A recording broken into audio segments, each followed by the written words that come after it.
Right now what we're going to do is pull up on this piling row, and there's a gap right in between the pilings, and we see a red buoy and a green buoy. And what we're going to do is use that as a way to mimic pulling up into a hog line and finding a gap in between two boats. Now, hog line fishing can be very fun, it's very social, but sometimes people can get a little bit frustrated with other anglers trying to get in a little bit too close. So the best thing to do is pull up in between the two boats, starting from way downstream, and very slowly come up in between them and talk to each one. Talk to boats on either side and ask them if it's okay if you anchor up right there. If they're fishing 6 rods in each boat and it's a tight spot, you may try and find some other place to anchor. Again, these fish are finding travel lanes, so you don't necessarily need to be right next to the boat that's catching fish. Sometimes you can be upstream or downstream of those boats and have just as much success. So we're pulling up in between the red and green buoy right now. It's time to understand what the current is doing and get our anchor all set. One thing to keep in mind is that if we use a lot of anchor rope, let's say 100 feet and only 10 feet of water, that will allow the boat to swing a lot, port and starboard, which is not good, especially in areas where the current is constantly boiling or on windy days. So we want to use just enough anchor rope to make sure that we aren't sliding downstream. Right here, I'm in about 8-9 feet of water in between that gap, so I'm going to try and keep about 50 to 75 feet of rope. Again, if I used 100, 150, the boat would be swinging all over the place. So don't use too much rope. What we're going to do here to get the anchor ready to drop is just slowly put over the front so the chain is all the way down over the bow. Then I'm going to take this rope and place it into the teeth right here. What I'm doing now is trying to read the current. I look to my left, look to my right, and I take a few moments to understand how the water is moving. We don't want to just go up above the boats, look back, drop the anchor, and expect it to work out. So we come upstream just a little ways, about the same distance that we actually want to drop the anchor.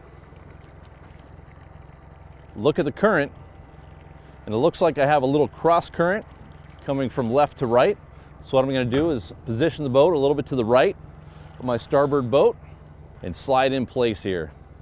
Once I'm lined up in the current, where I see the current edge is going right to the exact same spot that I want the boat to be sitting, at that point, I'll pull on the anchor, pull it out of that jam cleat, and drop the anchor down to the bottom. So let's get ourselves lined up here. Anchor just hit the bottom. And the one thing that you do not want to do is throw the boat in reverse and gun it backwards. We want a controlled descent. So we just put the boat in neutral and let the current do the work for us. So I'm going to walk up to the front here and allow the current to pull us back in between these two buoys that we are using to mimic the hog line. Slowly letting rope out. And the reason why we do this slowly is because if we drop the anchor a little bit too far left or right, we can stop, put the rope back in the jam cleat, pull the anchor up, and try again. We want to come into the hog line nice, slow, and easy. Looking good so far. There we are. Slow the descent. Drop it in the cleats. Now I'm just going to sit here and see how the boat settles. It's already starting to pull me over here to the starboard side. It might be getting me a little bit too close to this boat. So let's see how it sets. Boat is looking pretty well squared up. So you want the buoy to be about 15-20 feet above the boat, upstream of the boat. The reason why is because this will act as a pivot point for us when we're trying to line up the back of the boat left or right with the boats next to us. So let's get it down.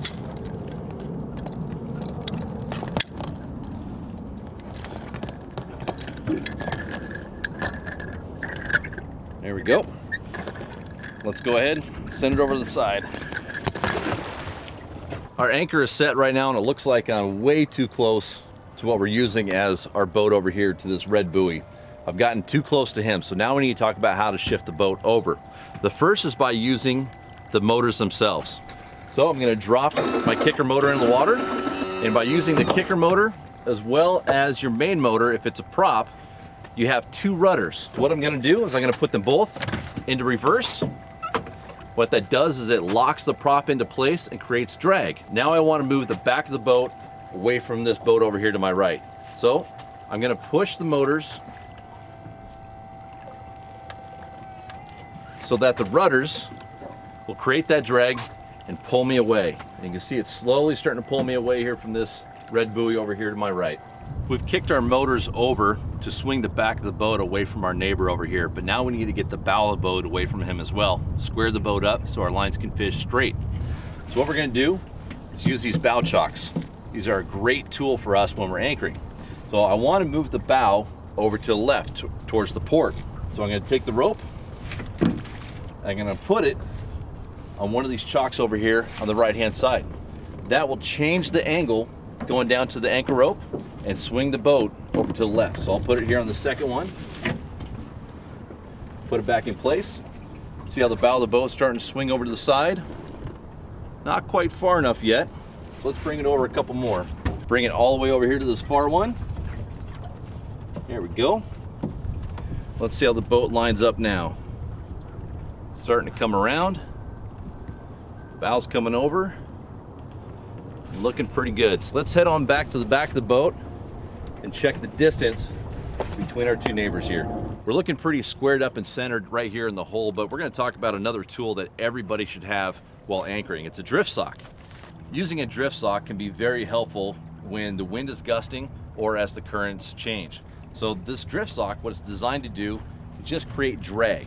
So we're going to put it in the water here, and it's going to grab the current, grab the water, and help keep the back of the boat straight. So let's put it in the water, starts grabbing current. Drift sock is now full of water, creating drag. Take this little clip here and attach it to the back eyelet on the back of my boat. Just like that. Now we want to make sure that the boat is balanced. We don't want to have too much drag on one side or the other. So having two will ensure that your boat remains straight. Now we have two drift socks out, creating equal pressure, pulling us tight to our anchor rope.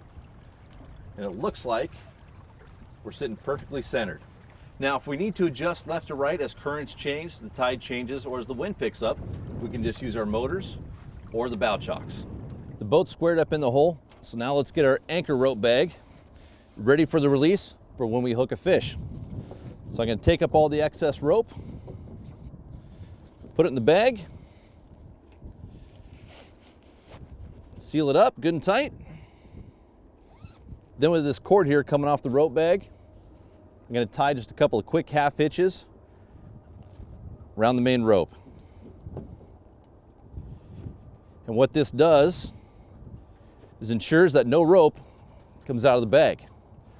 Because when we hook a fish, the first thing we want to do is get away from all these other boats.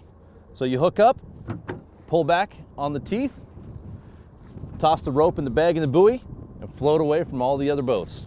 Anchoring in the Columbia River can be a bit dangerous. We get a lot of change in the flow from the dams, and also sometimes we get big trees and logs that come downstream. So I always keep a knife up here at the bow for if I see an obstruction coming downstream, I can quickly grab the knife and cut the anchor rope. Now the knife that I have up front here is serrated. That's going to allow me to cut through the rope quickly. We've covered the basics on how to locate fish when trying to anchor. We've also covered the basics of anchoring. We're all set up, so we're going to pack up and get all of our gear ready for tomorrow. We'll see you out there.